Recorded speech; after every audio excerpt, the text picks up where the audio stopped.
turib shirinlik yegim keldi. Keyin bitta Instagramga kirsam, vafli qanaqadir shirinliklarning ichidan pul chiqyapti. Kimga pul yoqmaydi? O'shani hozir zakaz qilib kelsa birgalikda unpacking qilamiz.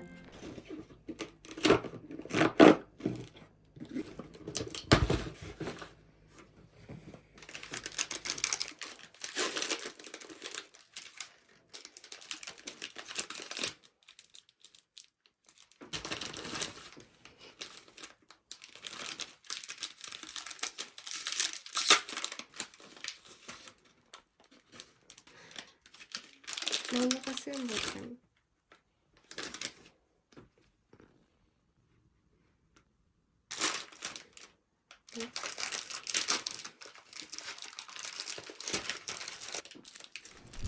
Hamma korobkani ochib, biz shuncha pul topdik.